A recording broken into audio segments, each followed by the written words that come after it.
Get my notebook, rip off a new page. Alright. I'm going to go right ahead and write Klister on top of this. You want to know why I'm writing Klister on top of this? It starts with a small story that I heard from Eric Pepper about a training day where it was Klister conditions. Yep. And you showed up with fish scales. Yeah, they're awesome. No, Tad. You're a spoiled athlete. I think we can all agree. On a race day, you got a whole staff who's going to prepare skis for you and make sure you've got competitive skis. All you got to do is show up and use them. Oh, yeah. Understand that, like, there's also training days. Yep. And that understanding your materials and being somewhat self-supportive is part of being a skier. In fact, most of the skiers in my world don't have a staff. Right. Can you believe it? Climate change is upon us. We're seeing more and more wet conditions. Yep. You're going to spend more time on your Klister skis. Yep. I'm told that those fish scales have disappeared. Yeah, I don't know where they are. I think they got taken away. You think? I know this is intimidating for a Colorado boy like yourself who grew up on Extra Blue. Yes. A little scary, a little sticky. Yeah. I've been working on it. I've been working on the problem because there's actually a bigger problem. For sure. A lot of people are asking for waxless skis or skin skis, and that's cool. Being able to get out the door and enjoy skiing right off the parking lot without any preparation is good. But yes, waxing is part of sport, and Klister is not something that should be intimidating for anybody. Klister skiing is the only opportunity you have to get something close to roller ski kick and speed. It's phenomenal. When you have good Klister on your skis, you have some of the best skiing out there. It's so fun. In Norway last spring, when we went over, Amy and I took Gunnar over, we did a 56-kilometer day with all 60 pounds of Gunnar. We stopped for waffles at a hut partway through, like 30K in, and there's no chance we could have done it except that we had phenomenal Klister skiing all day. Nice. Here's the thing, I want to make it easier for someone like yourself who hasn't done a lot of Klister preparation on your own to wrap your brain around this. First of all, Klister skis. Klister skis are not the same as hard wax skis. You know that because you look down and you see different skis in Klister conditions when your coaches deliver them to you. Yes. On your own, if you're a self-supported athlete, you got to understand a little bit about what the difference between a Klister ski and a hard wax ski is. There's two things. One is what we call carrying capacity. All right? Okay. It's basically the height of the pocket when you're standing on it in a gliding position. Okay. All right? A hard wax ski, we want to have carry at around 0.5 millimeters up to a little higher than that. Okay. You know? Yeah. So you're putting on a base wax and a few layers of wax, and you still have access to kick. A hard wax ski carries low, and then it's soft enough so you can kick right through it. Pretty simple. Problem is, if we put Klister on that ski, Klister sets up to a thicker layer of wax. And It's always going to be thicker. You're going to be riding that Klister all the way. Right. And it's problematic. So, a Klister ski's got to be different from a hard wax ski in a couple of ways. There are kind of, if we boil it down, two basic versions. One is that we take a ski that's fairly low underfoot, but it has some opening in front of the foot, what we call residual camber. Okay. If you were to take those skis and close them all the way right into the ball of your foot, there'd still be pocket open in front. Okay. The track's never totally flat. Right. The softer the wax and the softer the conditions, the more that residual camber still allows you to kick. But what it does is when you put that ski into motion, everything sort of averages out to flat, and the potential surface area contact of the wax goes way, way down because the pocket carries with some shape. Yep. That's where we get speed out of low skis. The trick is we still need some strength in the finish of the ski, so that ski needs to finish a little stronger than your average hard wax ski. Right. Okay? So we can have a low pocket with a lot of shape in the pocket and strength at the end of the kick. Yep. That can be a Klister ski. Okay. The other solution we look for is a shorter, more compact pocket.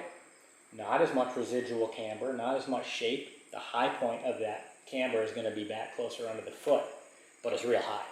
It's like almost like a parabola, super high pocket with sharp ends to it.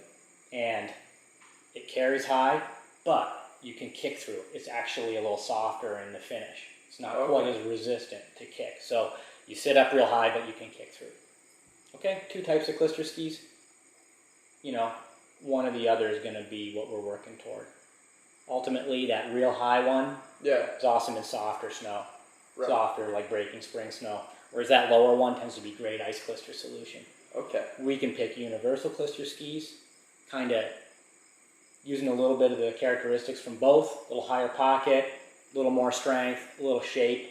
A lot of times we pick those skis for junior skiers with a dry wax finish because they're going to end up using them as a dry wax ski as they get heavier and stronger. Okay. And Yeah, they yeah. kind of grow into them. Nice. That's the basics on klister skis. We're not even talking about the glide zones and the length of the pressure distribution. I just want you to understand how the pocket works because the next step is to put wax on it. Yep. Now look, klister doesn't have to be complex. All right? When we went to Norway last spring, we took 4 klisters. You took 4. 4 klisters. Don't they make like that? It's like anything. There's so many. There's so many. And in racing we use tons. Okay. But I wanted to be able to wax for whatever conditions Norway was going to throw at us in March. Yep. And we took 4 klisters. One of them wasn't even a kicking klister, it's just a base klister. It's this Vouti K base. Okay. And what it does is that it sticks to the base pretty well, but it also holds your kicking klister in place better than anything. One of the nightmares about klister, especially if you put it on a ski that's too low, is it runs down the back of your ski, and then it ends up on the tail of the ski, and your ski's gliding terribly, and you're losing kick. Yep. Partly that's putting soft klister on a low ski is going to happen. Yep. You need the carrying capacity, but having a base klister also just helps tremendously. Got it. The one we took for cold conditions is this K Violet. It's actually a mix from the World Cup that they've used for years and years. It's a 50-50 mix between their old hard violet, fast violet, and their universal klister. And in cold conditions, almost regardless of the crystal size, this is very, almost reliably a winner for race conditions. Sweet. Great klister, super broad range, runs right up close to freezing and keeps the kick. Interestingly, as the moisture comes up, it starts to get a little slow before it loses kick. That's really typical of hard klisters, but you don't really need to worry about that too much. For that 50K day, that 54, 56K day with Gunner, we started on this because it was cold and refrozen. Right? Okay. So we had good kick So for that's 30K. like cold ice. Does it work in ice? Yeah, ice for sure. Yeah, okay. Yeah, but below freezing, that's a good one. Okay. You can beat it, but I'm just talking about getting out the door and going for a ski. That's what you're trying to do. Yeah. Yeah. This is going to work in almost anything. Great. Okay? Now, snow wets up, corn's up, start getting a little bit of breaking in the snow, and this is the other one. This is the other one we took. This KM3 is also a mix of some different materials. One of the big ingredients is multigrade, Rhody multigrade. It's a classic. Okay? Yeah. Everyone knows Rhody multigrade. Of course. Okay? We got that in here. The other one is their K3 klister. It's the only new material in this top lineup, and it's got a little silver in it. It's a bit of a replacement for Rosa Special. It's tacky, softens the other klisters, but the mix between that K3 and the multigrade is a lot like the standard glacier klister you'd use, like your Rosa multigrade, Rosa universal mix. Really universal for corn, snow, and wet conditions. Correct. Okay, so I didn't want to start mixing klisters too much. Just took KM3. Yep. That's what we went to in the second half of that ski as it got warm. After lunch, we stopped, we put some KM3 on, and we finished the ski with perfect kick. Great. Okay, that's the trick. Now, the only thing that I would add, and often you don't even need it, is something for when it really wets up. And there's a lot of options there. I just pulled this Vouti Red Silver. There's tons of options to soften it. But really, when I think about klister, I'm thinking about like mixing on the ski. These are pre-mixes. That's kind of nice. Yep. But you can always add an ingredient. And when you have something that you know has real tacky qualities, if you're missing a little kick, something that you can add in a few dots to bring the kick up on the spot is easy. You can mix it right in with your palm, the butt of your hand there. And you can add the red klister to the T-line to just bump that kick up. Exactly. Kick up Exactly. When that sun comes through, you Yep. start skiing in short sleeves. Yeah, exactly. So look, it's that simple. For training, I just want you to understand like what the shape of your ski is. Yep. That's going to tell you how to put the klister on, whether you're keeping it kind of thin and long or whether you're building some volume into it because you got a higher ski. Right. Once you understand that and you have some guidelines for how to put it on, it's just a question of application. And it would just take a couple of skis if you can just look and see how far the klister ran down the back and know maybe you need to go a little thinner on that portion. Forward. Yeah, you just always learn. A little observation goes a long way. Cool. But it's not a hard thing to get started with. No, So you just need 4 klisters, and I can go train on any day now. I'm pretty confident you can train any Klister day with these 4 waxes. Nice. Absolutely any of them. And you can train with quality. You'll have good skis. Right.